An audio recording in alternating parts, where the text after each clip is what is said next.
بسم اللہ الرحمن الرحیم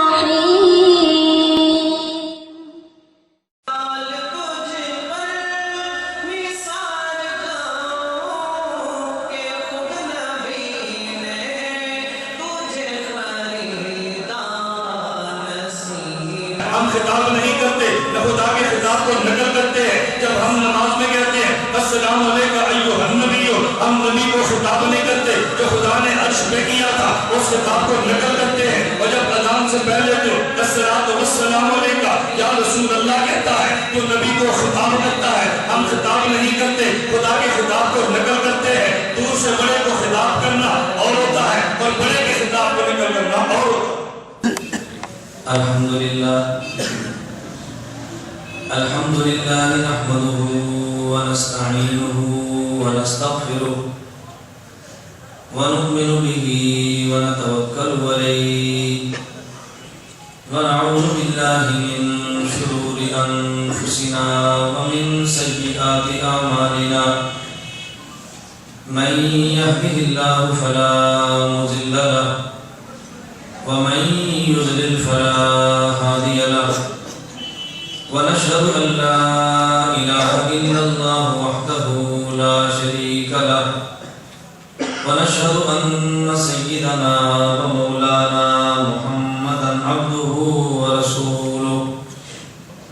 أما بعد فأعوذ بالله من الشيطان الرجيم.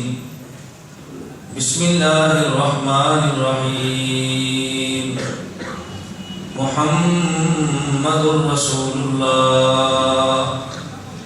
اللهم صل على محمد وعلى آل محمد كما صليت على إبراهيم وعلى آل إبراهيم إنك حميد مجيد. اللهم بارك على محمد وعلى آل محمد كما باركت على إبراهيم وعلى آل إبراهيم إنك حميد مجيد. جا زندگی مدینہ سے جھونکے ہوا کے لا، جا زندگی مدینہ سے جھونکے ہوا کے لا، شاہد کے حضور خفا ہے منا کے لا. جا زندگی مدینہ سے جھونکے ہوا کے لا، شاہد کے حضور خفا ہے منا کے لا. کچھ ہم بھی اپنا چہرہ باطن سوال لیں، ابو بکر سے آئین عشق و وفا کے لا. دنیا مسلمہ پہ بہت ہی تنگ ہو گئی، فاروق اعظم کے دور کے بنقشے اٹھا کے لا. جن سے گناہ نے ہمیں محروم کر دیا، عثمان کے غزاوی شرم و حیا کے لا. مغرب کی گلیوں میں مارا مارا نہ پھر اے گدائے علم، دروازہ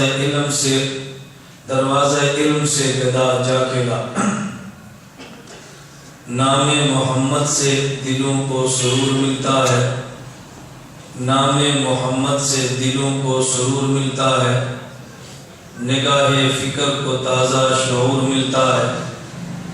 نصیب کیسا بھی ہو واسطہ احمد کا دے کے، نصیب کیسا بھی ہو وسیلہ محمد کا دے کے، خدا سے جو بھی مانگے ضرور ملتا ہے. معزز علماء کرام، میرے نہایت واجب احترام بزرگوں، مسلک اہل سنت والجماعت سے تعلق رکھنے والے وجود نوجوان دوستوں اور بھائیوں، میں نے آپ حضرات کی خدمت میں قرآن کریم کے 3 لفظ تلاوت کیے ہیں.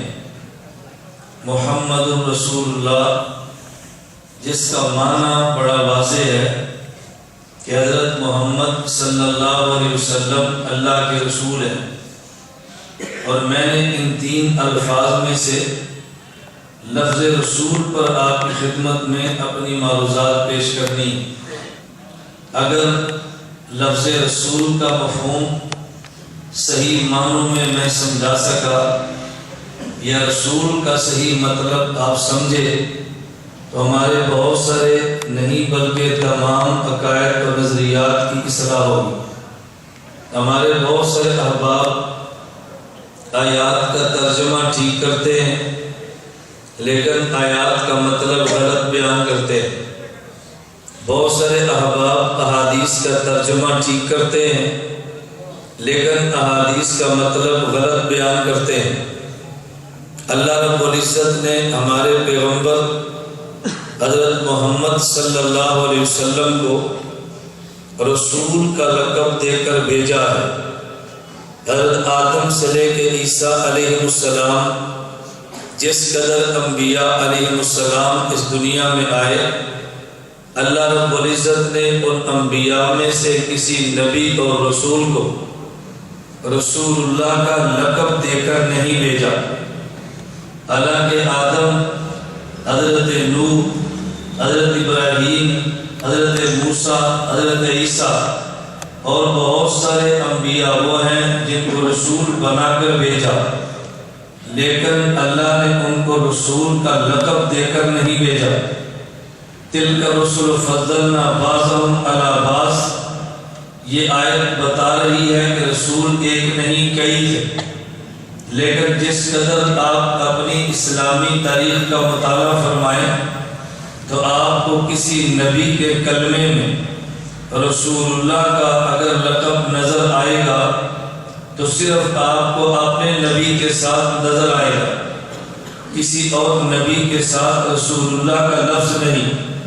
حضرت آدم کو دیکھو تو صفی اللہ، حضرت نوح کو دیکھو تو نجی اللہ، حضرت ابراہیم کو دیکھو تو خلیل اللہ، حضرت موسیٰ کو دیکھو تو کلیم اللہ، حضرت عیسیٰ کو دیکھو تو روح اللہ، اور ہمارے پیغمبر کو دیکھو تو رسول اللہ۔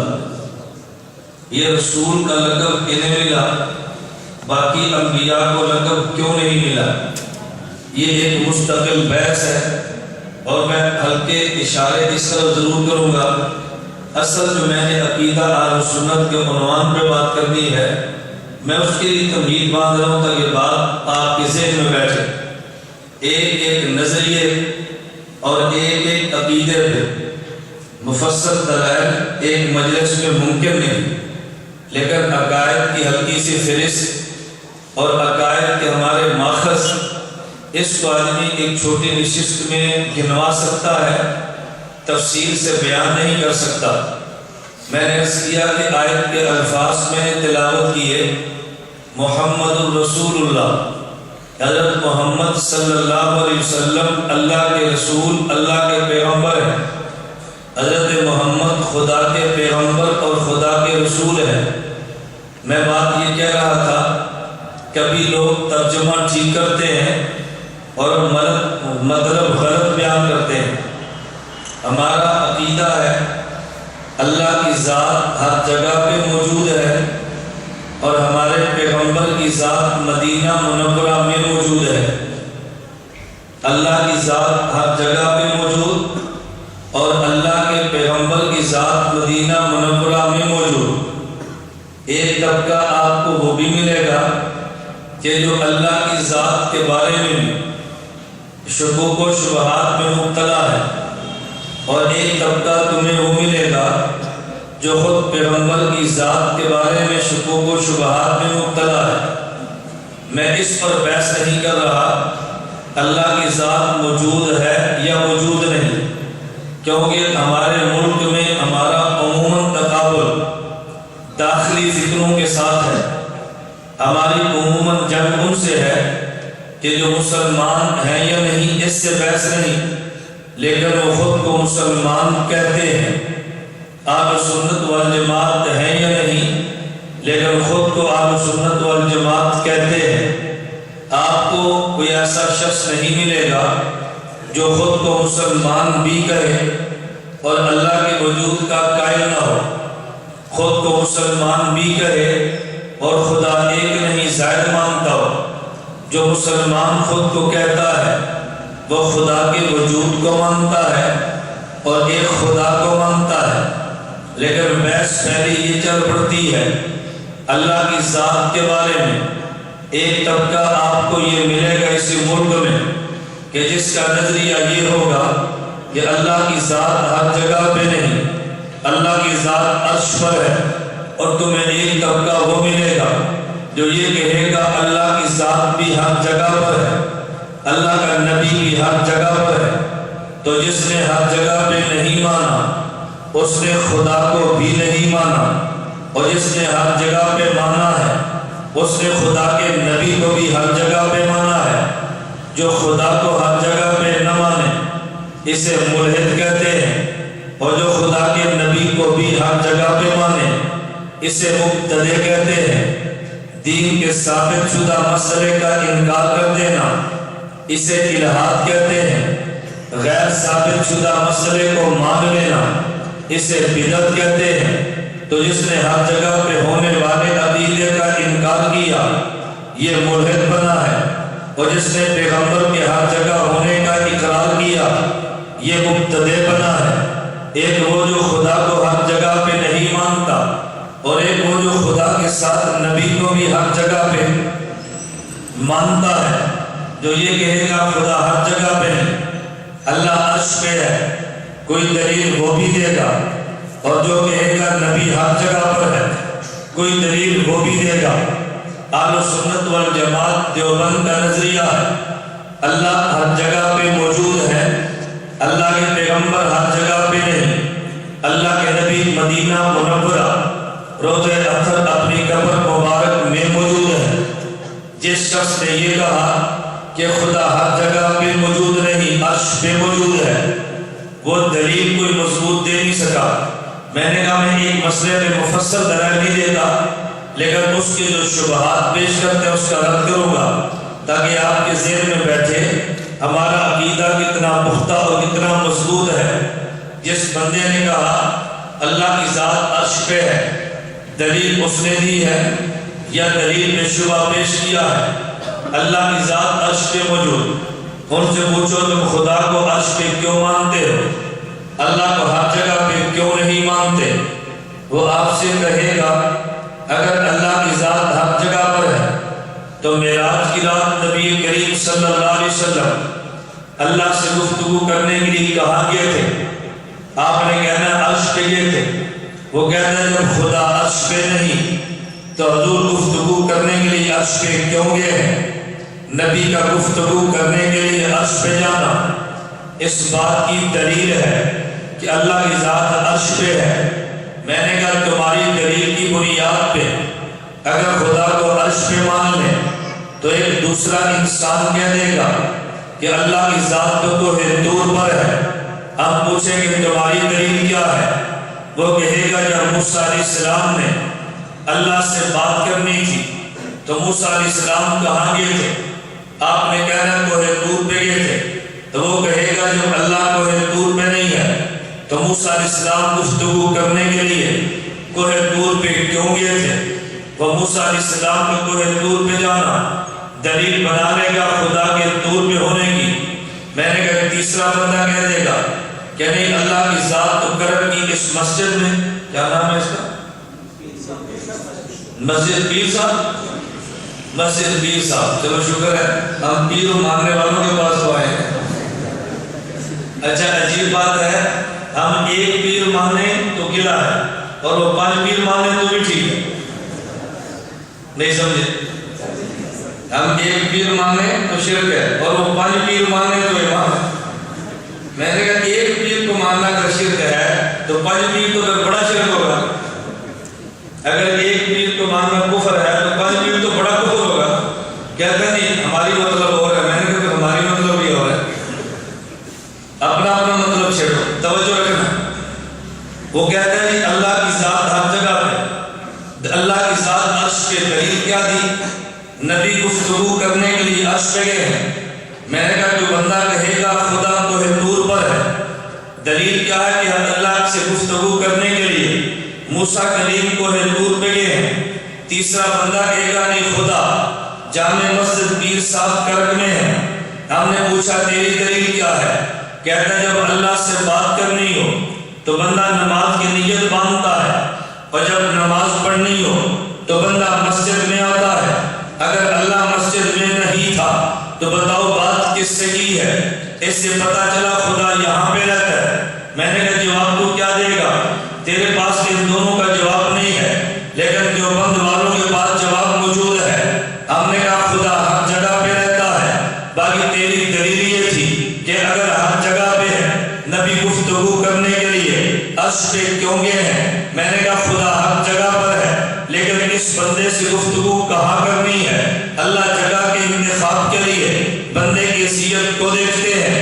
اگر بندہ مجھ اور آپ جیسا ہے انتخاب مسجد پیر صاحب کرک کا ہوتا ہے، اگر بندہ موسیٰ کلیم جیسا ہے انتخاب طور سینہ کا ہوتا ہے۔ توجہ، اگر بندہ موسیٰ توجہ اگر بندہ مجھ اور آپ جیسا ہے انتخاب مسجد پیر صاحب کا ہوتا ہے، اگر بندہ موسیٰ کلیم جیسا ہے انتخاب طور سینہ کا ہوتا ہے، اگر بندہ محمد حبیب جیسا ہے انتخاب عرش معلیٰ کا ہوتا ہے۔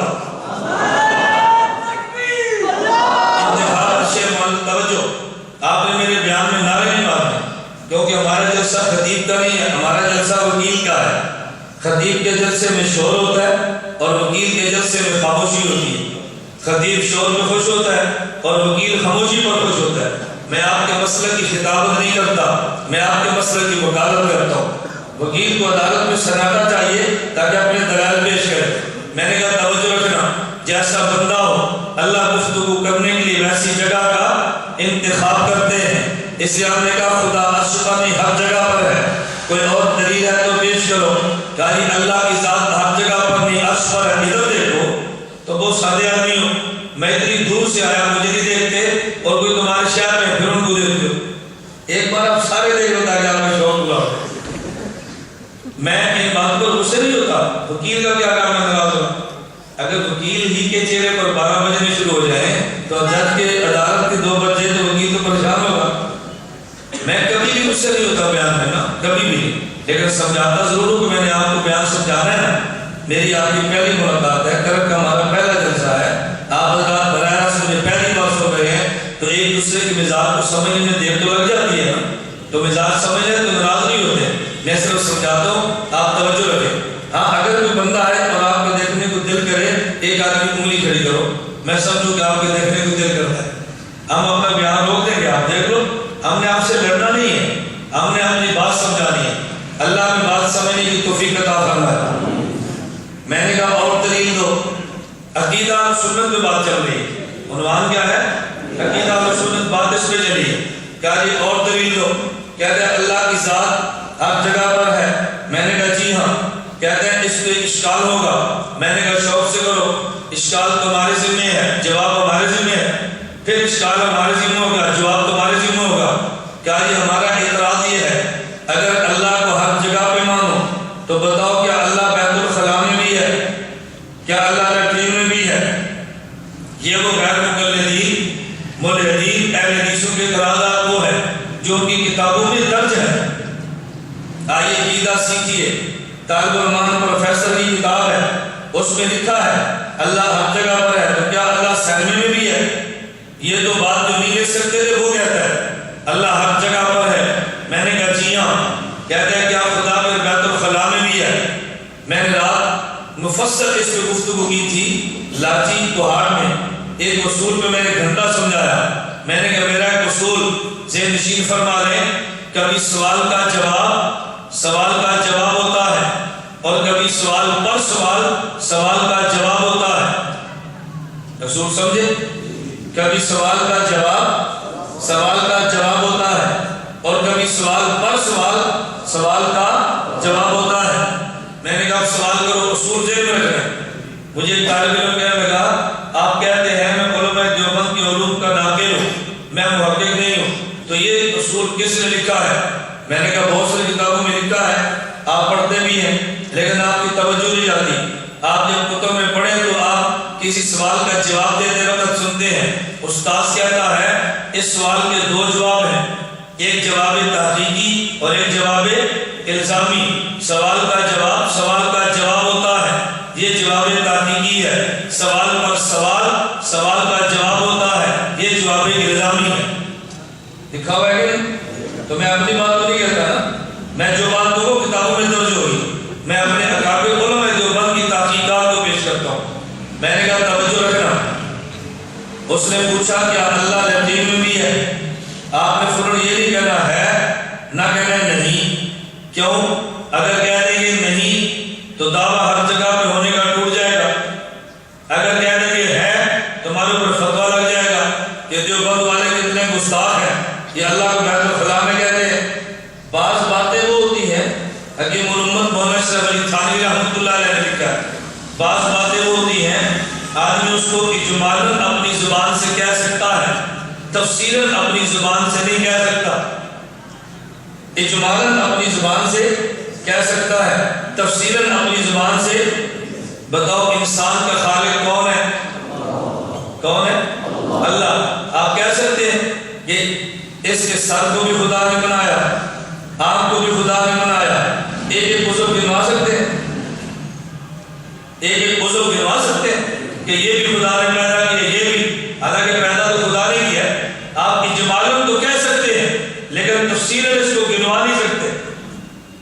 میری بات سمجھیں، نکاح اور شادی ہوتی ہے، ہر بندہ کہتا ہے کہ دیکھو ہم نے شادی کر کے بیٹی دی ہے، اس بیٹی کے حقوق کا خیال رکھنا۔ آپ سارے حقوق گنوا سکتے ہیں، یہ بھی خیال رکھنا، یہ بھی خیال رکھنا، گنوا سکتے ہیں۔ آپ یہ اجمالاً بات کہہ سکتے ہیں، تفصیلاً نہیں کہہ سکتے۔ لیکن یہ بات عوام میں سمجھانی مشکل ہے۔ اس نے پوچھا خدا یقین میں بھی ہے؟ اگر کہہ دیں نہیں ہے، کہ اگر دعویٰ نہ کیا، اگر کہا دیں یہ موجود ہے، وہ تمہارے پر فتویٰ عائد کر کے عوامی فضا تمہارے خلاف بنا دے گا کہ دیکھو دیوبند والے الیاس باللہ خدا کو بیت الخلاء میں مانتے ہیں۔ میں نے فوراً پوچھا تجھے کچھ قرآن یاد ہے؟ کہتے جی ہاں میں قرآن کا حافظ ہوں۔ میں نے کہا تیرے سینے میں قرآن موجود ہے؟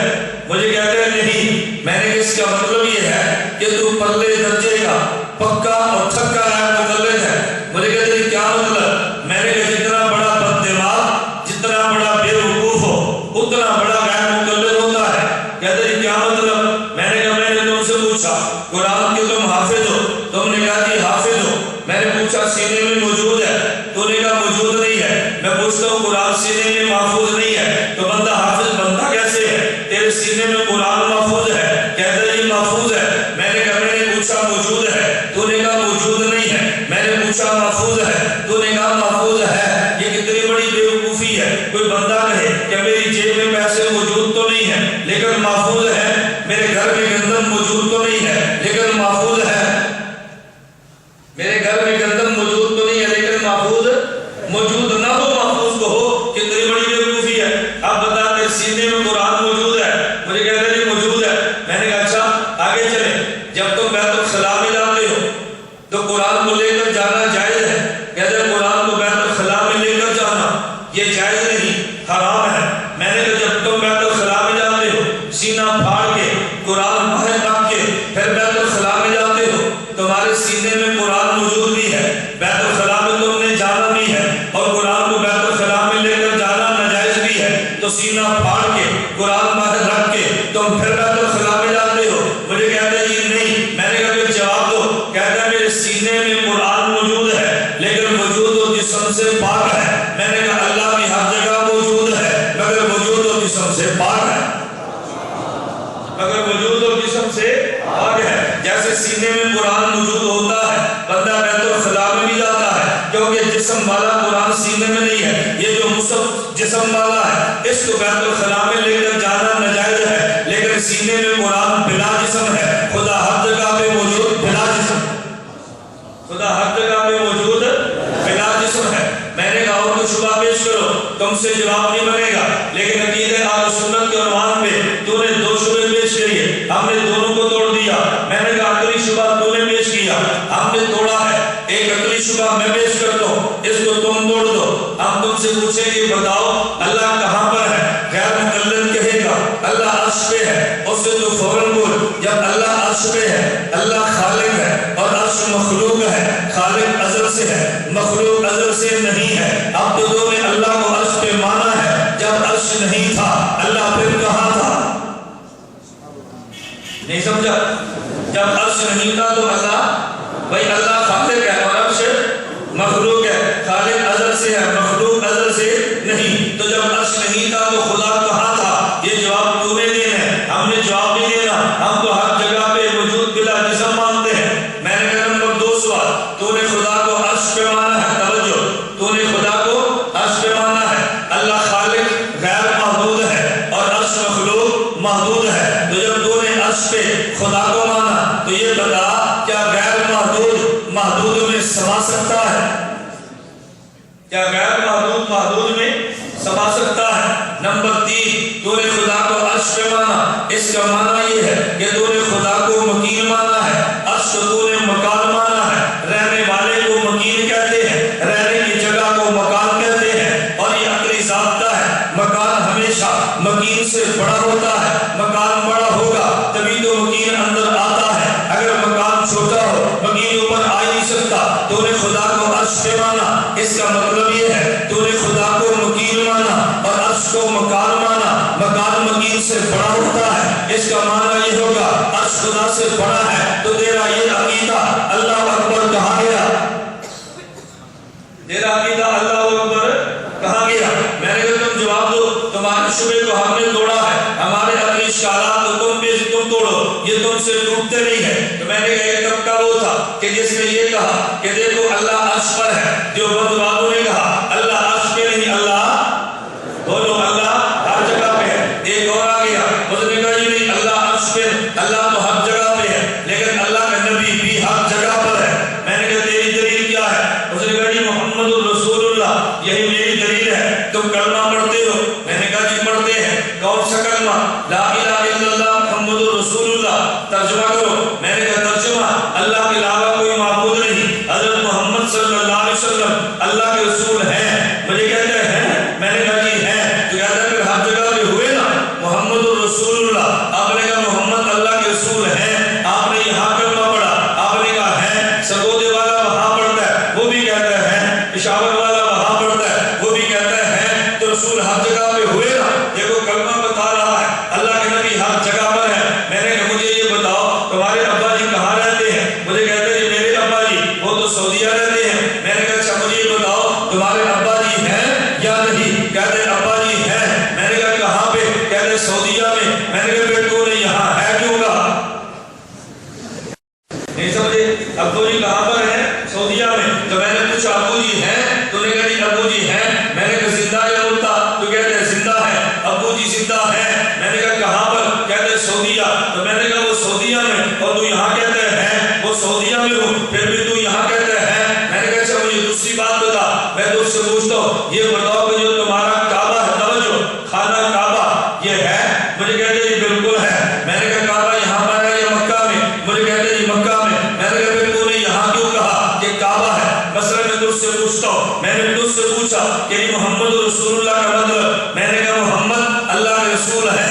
میں نے کہا میں تجھ سے پوچھتا ہوں بتا کعبہ کی بلا ہے یا نہیں؟ مجھے کہتے جی کعبہ کی بلا ہے۔ تو میں نے کہا کعبہ ادھر ہے یا ادھر ہے؟ مجھے کہتے نہیں۔ جب میں نے کہا کعبہ کی بلا ہے، اس کا مطلب یہ ہے کہ کعبہ وہاں ہے، قبلہ یہاں سے ہے۔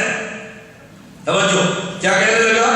کعبہ ہے تو مکہ میں، لیکن قبلہ یہاں بھی ہے، یعنی ہم یہاں بھی ہوں گے تو پھر بھی قبلہ وہ ہوگا۔ میں نے کہا جس طرح تو نے کہا کہ کعبہ قبلہ ہے، یعنی ہے تو مکہ میں لیکن قبلہ یہاں سے بھی ہے، تو پھر میں بھی کہتا ہوں محمد رسول اللہ حضور ہے تو مدینہ میں، مگر رسالت یہاں سے بھی ہے، رسالت یہاں سے بھی، کعبہ مکہ میں ہو تو پھر بھی قبلہ یہاں سے بنتا ہے۔ میں نے کہا بالکل اسی طرح اللہ کے نبی مدینہ منورہ میں ہو تو پھر حضور رسول یہاں سے بھی بنتے ہیں۔ میں نے کہا کوئی دلیل پیش کرو جو ہمیں نہ سمجھ آئے۔ کہا جی میری دلیل ایک اور بھی ہے۔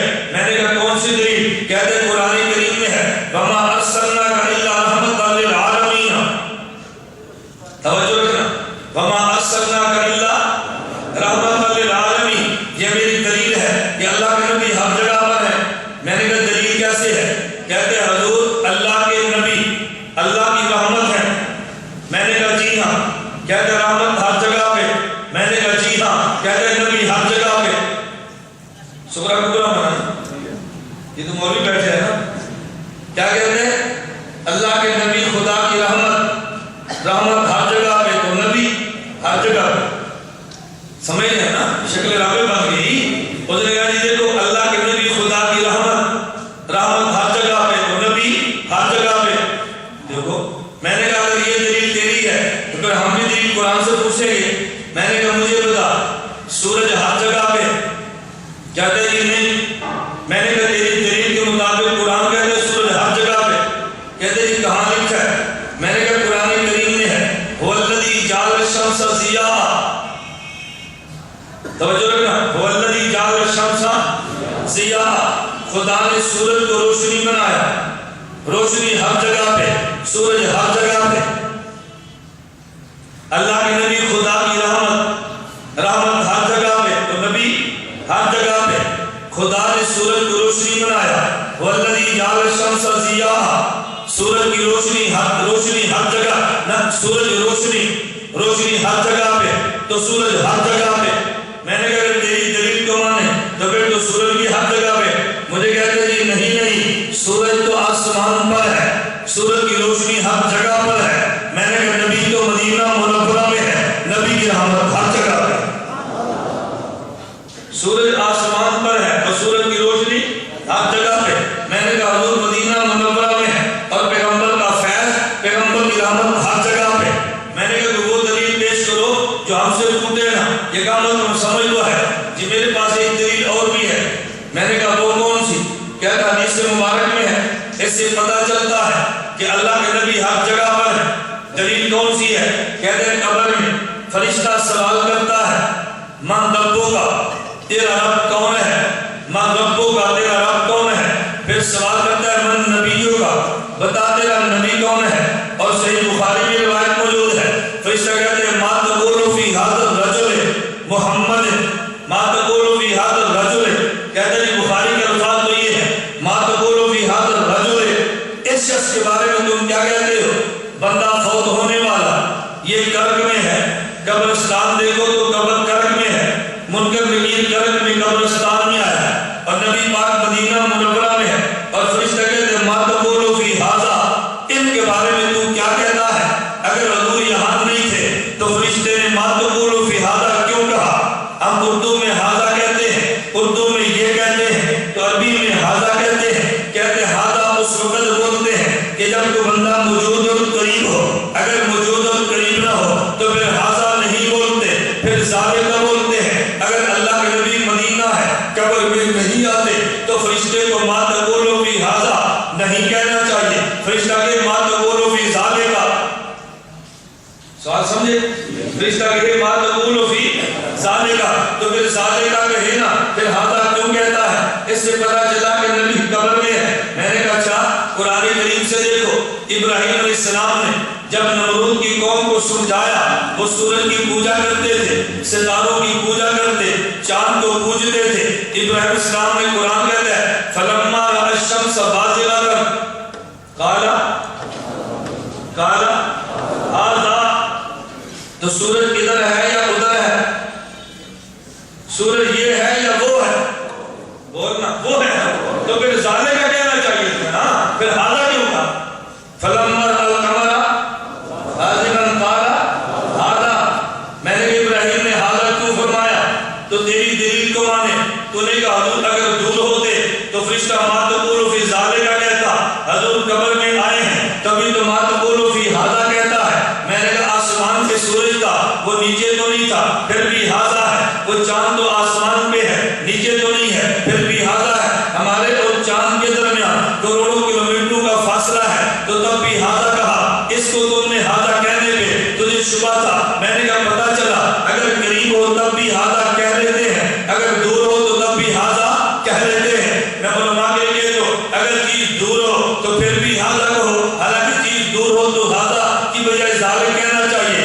دور والی چیز کو ذالک کب کہتے ہیں؟ اگر ایک چیز اگرچہ دور ہو لیکن دیکھنے والے اور جس کو دیکھا ہے ان دونوں کے درمیان کوئی فرق، ان دونوں کے درمیان حجاب نہ ہو، ان دونوں میں پردہ نہ ہو، ان دونوں کے دیکھنے میں کوئی رکاوٹ نہ ہو، جسے علماء کی زبان میں کہتے ہیں اگر رائی اور مرئی کے درمیان کوئی حجاب موجود نہ ہو، دیکھنے والا اور جس کو دیکھا ہے اگرچہ فاصلے پر ہو لیکن دونوں کے درمیان کوئی فاصلہ نہ ہو، تو پھر وہ کی بجائے یہ کہہ لیتے ہیں، ذالک کی بجائے ھذا کہہ لیتے ہیں۔ اگرچہ سورج آسمان پہ تھا، 4 کروڑ کلومیٹر دور تھا، لیکن ابراہیم اور ان کے درمیان کوئی فاصلہ نہیں تھا۔ فلما القمر بازغا قال ھذا، حضور مدینہ منورہ میں تھے، میت یہاں کرب میں تھی، خدا نے حجاب ہٹا دیے۔ فرشتہ کہتے ہیں ما تقول فی ھذا، ما تقول فی ھذا۔ میں نے کہا بات تو نہیں ہے، کوئی دلیل لاؤ جو ہم سے نہ بن سکے، ایسی دلیل لاؤ جو ہم سے جواب نہ بن سکے۔ تو ایک نے یہ کہا تھا خدا کی ذات عرش پہ ہے، دوسرا کہتے ہیں نبی بھی ہر جگہ پر ہے. تو میں اپنے لفظوں میں یوں کہتا ہوں جو نہ مانے وہ خدا کو بھی ہر جگہ پہ نہ مانے, اور جو ماننے پر ہے وہ نبی کو بھی ہر جگہ پہ مان لے. میں نے کہا چلو ایک عقلی اشکال ہمارا بھی ہے, اس کا جواب تم بھی دے دو. توجہ رکھنا, ہمارے سوال کا جواب تم بھی دو. کبھی کوئی دشمن عقلی بات کرے تو جواب اس کو عقلی انداز میں دو. اگر کوئی شبہ پیش کرے اس کو شبہ پیش کرو, جیسی آواز وہ لگائے اس آواز میں تم اس کو جواب دو. ہمیشہ عوامی جواب کا, عوامی بات کا جواب علمی نہیں ہوتا, عوامی سوال کا جواب بھی عوامی ہوتا ہے. توجہ رکھنا, میں لاہور گیا, ایک نوجوان آیا اور مجھے کیسر دی, کہا اس کیسر میں غیر مقلد ایک مولوی نے بہت اعتراضات کیے ہیں, ہم سے جواب نہیں بن سکا. میں نے کہا تمہارا کام جواب ہے ہی نہیں سمجھے, بھئی تم سے جواب نہیں بن سکا تو کیا ہوا, تمہارا کام ہے ہی نہیں. ہم تبلیغی جماعت والوں سے کہتے ہیں بھئی تمہارے ذمہ فضائل اعمال کی تعلیم ہے, اگر فضائل اعمال پر اعتراض ہو تو جواب تمہارے ذمہ ہے ہی نہیں. جواب ہمارے ذمہ ہے, تمہارے ذمہ سروزہ, ہمارے ذمہ دلیل. بس فرق اتنا ہے ہم تمہیں دلیل پہ مجبور نہیں کرتے, تم ہمیں سروزے پہ مجبور نہ کرو. صحیح ہے نا, ہم تمہیں دلیل پہ مجبور نہیں کرتے, تم سروزے لگاتے ہو, ہم تمہارے سروزے کی دلیل دیتے ہیں. کمپرومائز کے ساتھ چلے نا, پھر آپس میں لڑائی نہیں ہوگی. بات ٹھیک ہے غلط ہے؟ جس قدر تبلیغی جماعت کے کام کا دفاع میں نے کیا ہے, اللہ گواہ ہے, اس قدر دفاع شاید تبلیغی جماعت والوں نے خود بھی نہ کیا. لیکن جو بات بنتی ہے بات تو وہی کہنی چاہیے نا, بات تو پوری سمجھانی چاہیے. مجھے ایک ساتھی ترغیب دینے لگا, ترغیب دینی چاہیے, اس میں کوئی حق حاضر ہے, ترغیب دینی چاہیے. مجھے ترغیب دی, مولانا آپ سال لگائیں. میں نے کہا کیوں, مجھے قائل کرو بھائی کیوں. میں سال کا مخالف نہیں ہوں, سال نہیں 3 سال پوری زندگی لگاؤ, اللہ اس کام میں آنے کی توفیق عطا فرمائے. لیکن جس کام میں علماء لگے ہیں اس کام سے علماء کو ہٹاؤں گا. کوئی اذان دے رہا ہے, کوئی تدریس دے رہا ہے, کوئی خطابت کر رہا ہے, کوئی جمعہ پڑھا رہا ہے, کوئی درس قرآن دے رہا ہے, یہ سب تبلیغ کے حصے ہیں. اور کوئی مستقل سال لگاتے ہیں, یہ تبلیغ ہے, ہم اس کے بھی حامی ہیں, اس کے بھی حامی ہیں. میں نے کہا مجھے قائل کرو گے نا تو میں چلا جاؤں گا. مجھے کہتے ہیں آپ اس نبی کے بارے سے جو عالمی نبی ہے. میں نے کہا بالکل ٹھیک ہے.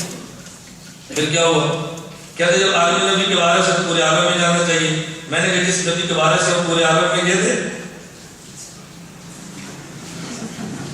نہیں سمجھے بھئی آپ نے کہا عالمی نبی کے بارے سے تو پورے عالم میں جائیں. میں نے کہا جس عالمی نبی کے بارے سے وہ پورے عالم میں گئے تھے. کہتا نہیں. تو میں نے کہا پھر عالمی نبی کیسے تھے. میں عالمی نبی کا عالمی بارس نہیں ہو گئے پورے عالم میں نہیں جاتا. اگر تیری دلیل کو مان لیں تو جو خود عالمی نبی تھے وہ پورے عالم میں نہیں گئے, وہ عالمی نبی کیسے ہوئے. جواب دو. آپ اس کو تو جتنی دلیل آنے تو خاموش ہو گیا نا. میں نے کہا میری بات سمجھ لو, تو میں پوری بات سمجھا دیتا ہوں. حضور پاک صلی اللہ علیہ وسلم عالمی نبی تھے, پورے عالم میں جانا ذمہ نہیں تھا.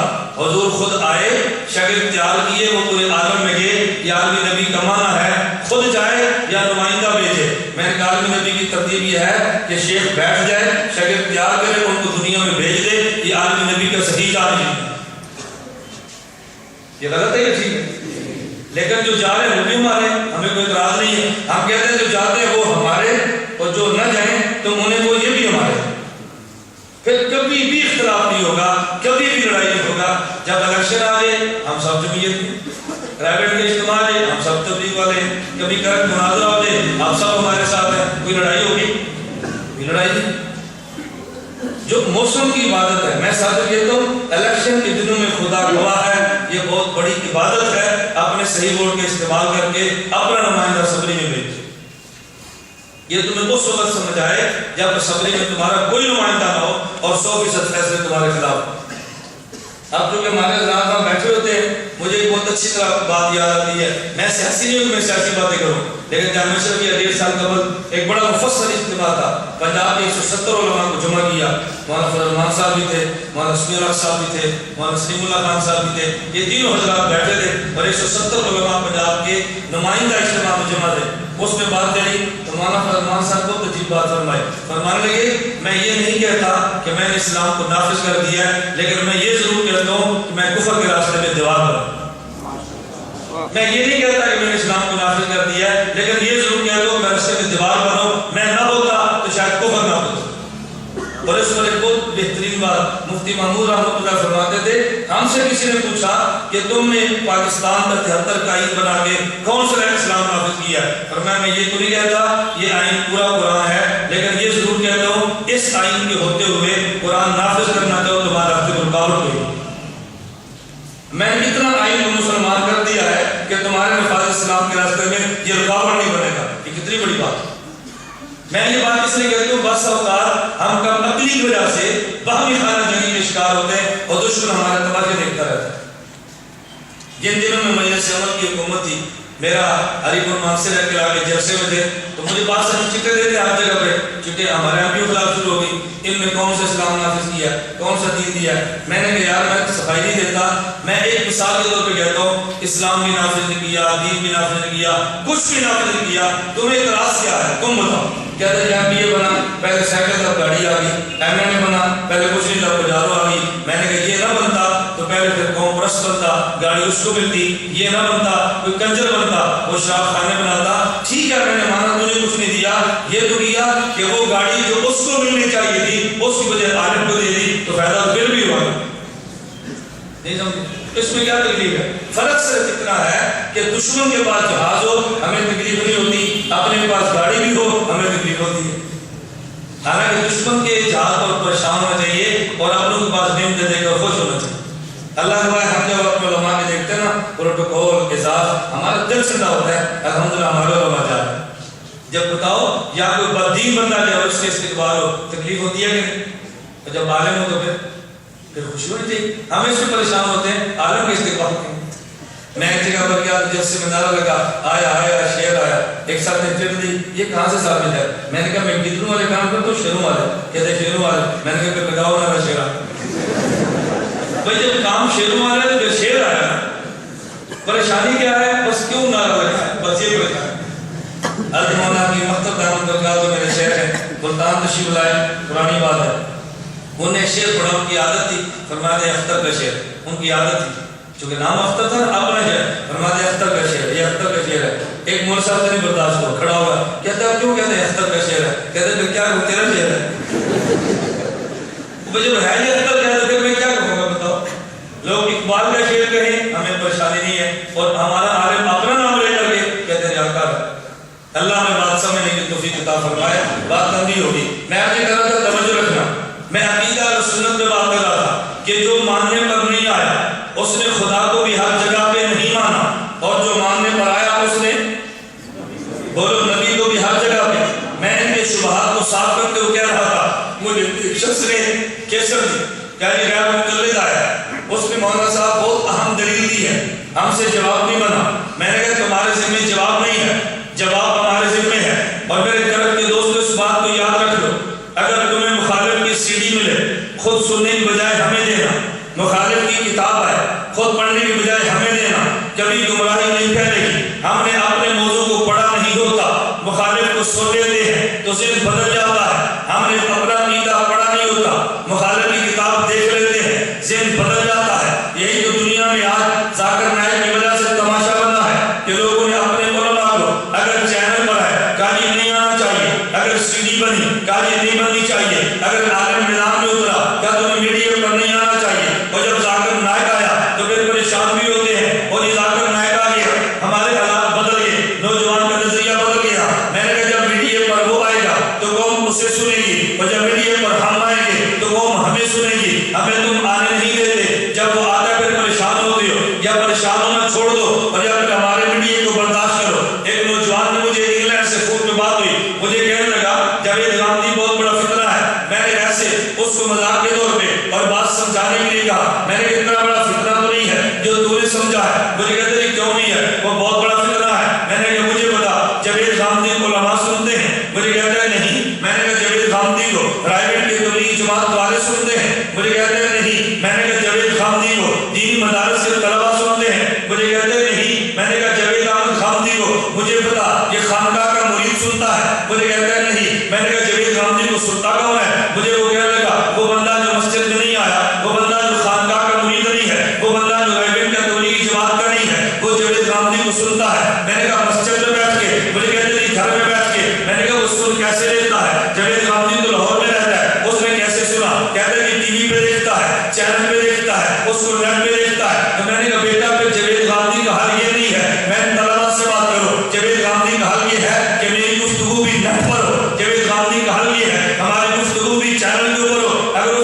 سمجھتے ہو اس کا حل یہ ہے کہ تم وہاں سے فون بھیجو، میں یہاں سے چینل بناؤں اور چینل کا جواب چینل سے دو، چینل کا جواب چینل سے دو۔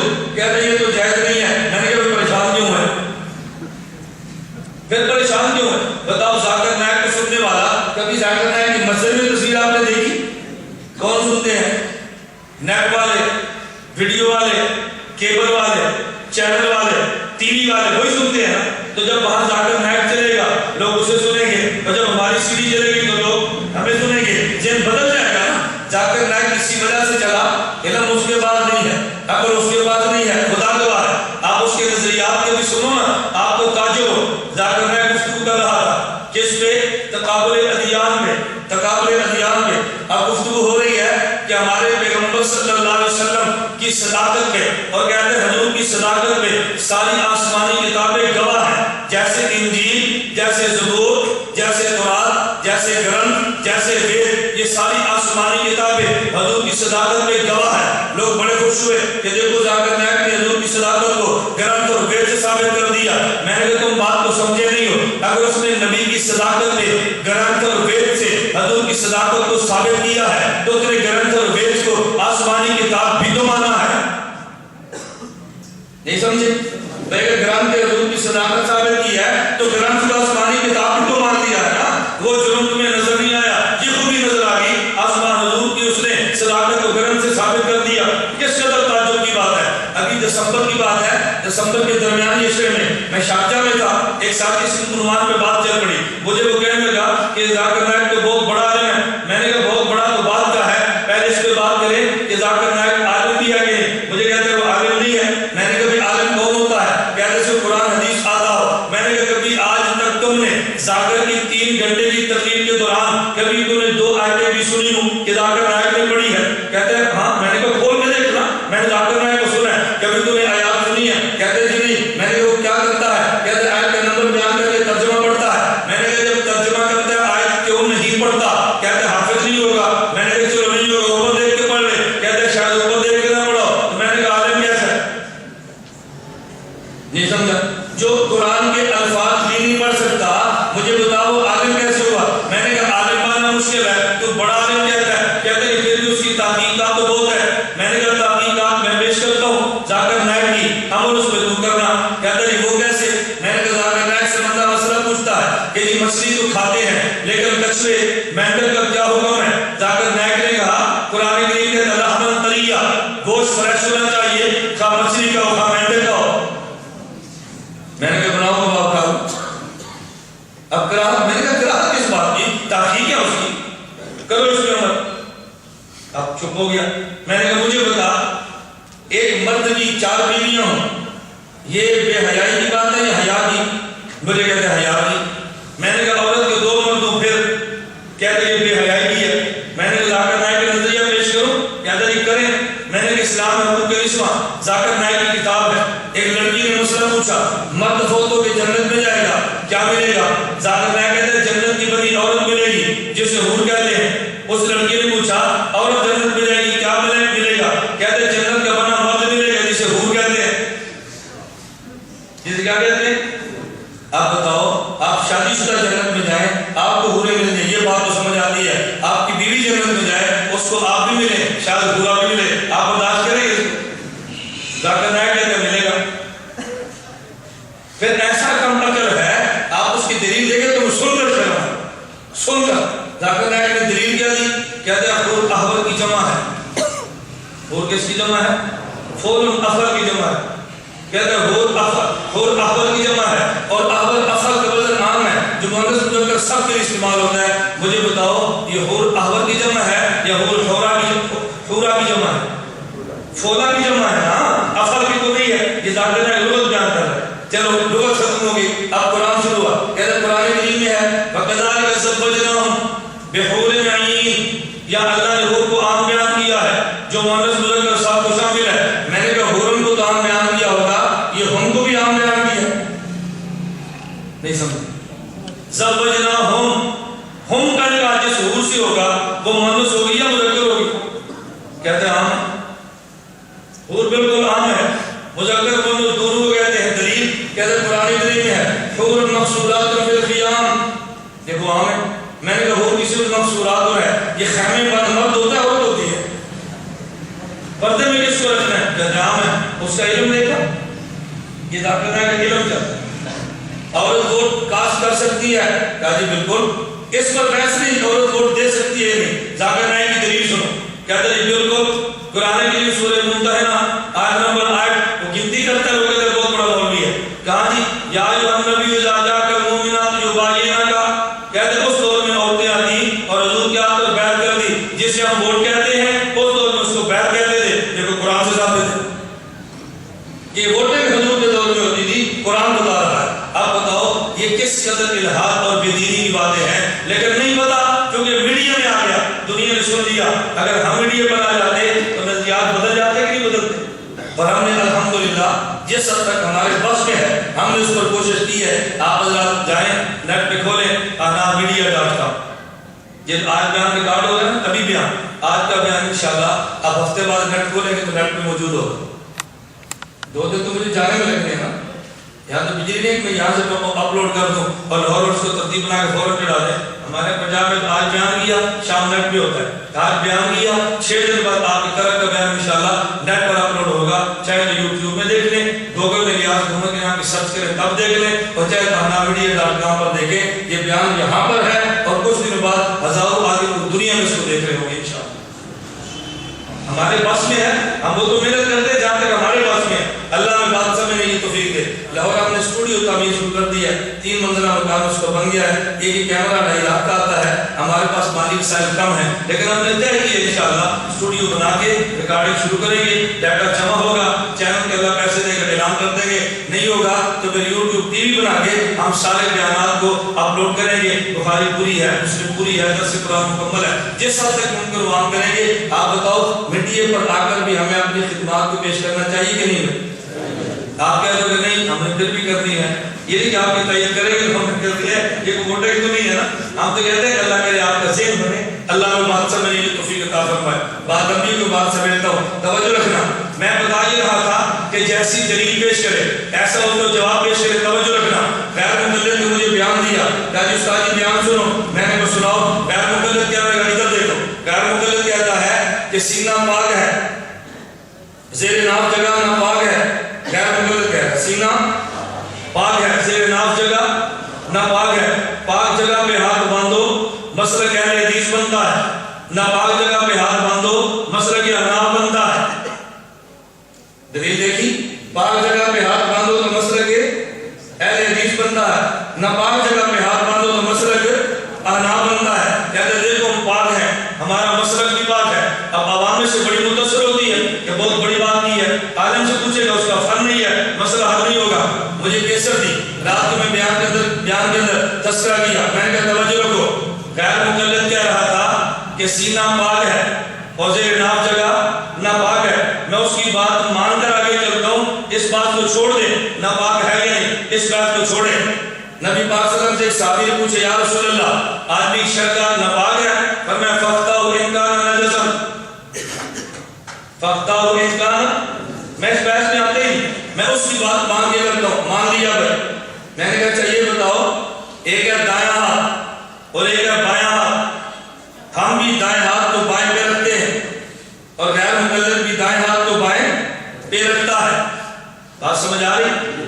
حنفی دائیں ہاتھ کو بائیں ہاتھ پہ رکھتا ہے, غیر مقلد بھی دائیں ہاتھ کو بائیں ہاتھ. اختلاف اس میں ہے, یہ بایاں ہاتھ کہاں رکھنا ہے, وہ کہتا ہے بایاں ہاتھ سینے پہ رکھنا ہے, ہم نے کہا بایاں ہاتھ ناف کے نیچے رکھنا ہے. اختلاف دائیں میں ہے یا بائیں میں ہے؟ بولو, یہ تو سمجھ لو نا, یہ دائیں اور یہ بایاں, اختلاف دائیں میں یا بائیں میں؟ دائیں پر دونوں متفق ہے کہ بائیں پہ رکھنا ہے. وہ کہتا ہے بایاں سینے پہ رکھنا ہے, ہم نے کہا بایاں ناف کے نیچے رکھنا ہے. میں نے کہا تم نے کہا تھا کہ سینہ پاک ہے, زیر ناف جگہ ناپاک ہے. میں پوچھتا ہوں یہ بایاں ہاتھ ناپاک جگہ کے لیے بنا تھا, تو نے پاک جگہ پہ رکھا کیوں؟ ٹھیک ہے, بایاں ہاتھ اس کرنے کے لیے, روٹی کھانے کے لیے. بایاں ہاتھ تو تھا ناپاک جگہ کے لیے, تو نے پاک جگہ پہ رکھا کیوں؟ سوال تیرے اوپر تھا, کرتا ہمارے اوپر ہے. اسے کہتے ہیں الٹا چور کو توال کو ڈانٹے. اب کوئی جواب نہیں بننا. میں نے کہا جیسا سوال ہو جواب ویسے ہی دو, توجہ رکھنا. میں نے کہا نمبر 2 بھائی ایک تو نے شبہ پیش کیا, ہم نے جواب دے دیا, ہم نے تیرے شبے کو الٹا طور پہ پلٹ دیا.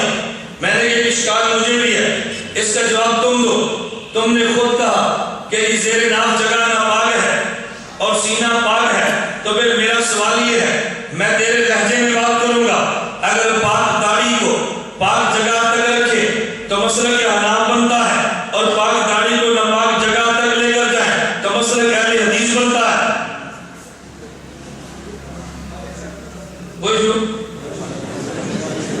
داڑھی کو پاک جگہ تک رکھے تو مسئلہ حناف بنتا ہے, ناپاک جگہ تک لے کر جائیں تو مسئلہ اہل حدیث بنتا ہے. میں نے کہا پاک جگہ بال تھے, تو ناپاک جگہ پہ کیوں لے کر گیا, اس کا جواب تو دے.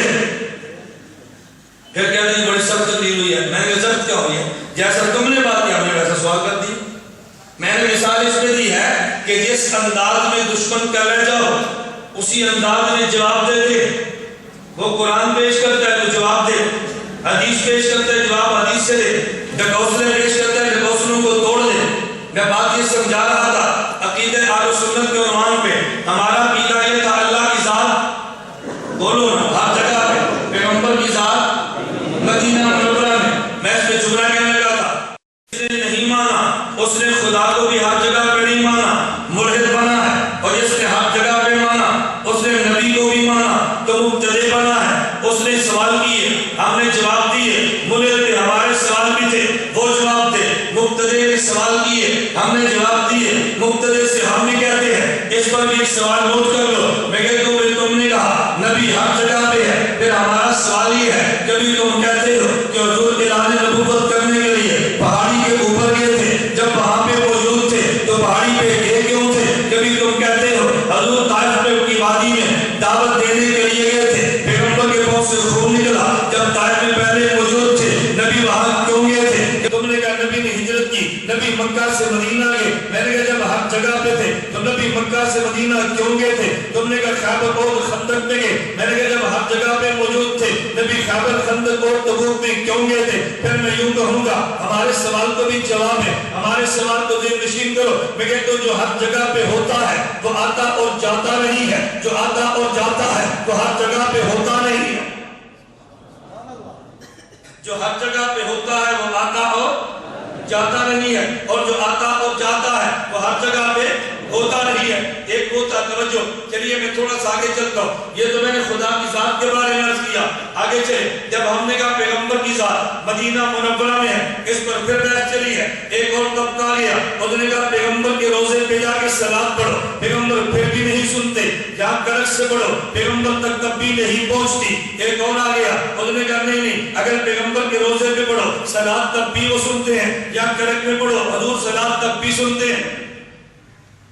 آگے نا دونوں, ایک نے کہا وہاں جاؤ تب بھی نہیں سنتے, ایک نے کہا یہاں سے پکارو تب بھی سنتے ہیں. میں یوں کہوں گا کہ جو بندہ وہاں سے بھی کہ نہیں سنتا اسے ملحد کہتے ہیں, جو کہتا ہے یہاں سے بھی سنتے ہیں اسے مبتدع کہتے ہیں. اہل سنت والجماعت حناف دیوبند کا نظریہ ہے کہ نبی کی قبر پہ صلات پڑھو تو نبی سن لیتے ہیں, اگر دور سے پڑھو تو ملائکہ پہنچا دیتے ہیں, کیونکہ نبی قبر میں زندہ ہے اور مخلوق ہے. مخلوق کی صفت یہ ہے قریب سے بولو تو سن لیتی ہے اور دور سے پکارو تو نہیں سنتی.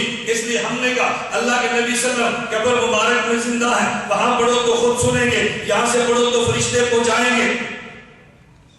یہاں سے پڑھو تو فرشتے, توجہ رکھنا, اذان سے پہلے الصلاۃ والسلام علیک یا رسول اللہ نہیں پڑھتے. میں نے کہا نہیں پڑھتے. کہتے ہیں کیوں نہیں پڑھتے. میں نے کہا یہاں سے خطاب ہوتا ہے, حضور تو دور ہیں, یہاں سے خطاب بڑے کو دور سے پکارو, یہ بے ادبی بنتی ہے. دور سے بڑے کو پکارو تو یہ بے ادبی بنتی ہے. کہتے ہیں نماز میں تم پڑھتے ہو السلام علیکم ایھا النبی, ابھی تم نے دور سے پکارا ہے. میں نے کہا نہیں پکارا. کہتا مطلب کیا. میں نے کہا نبی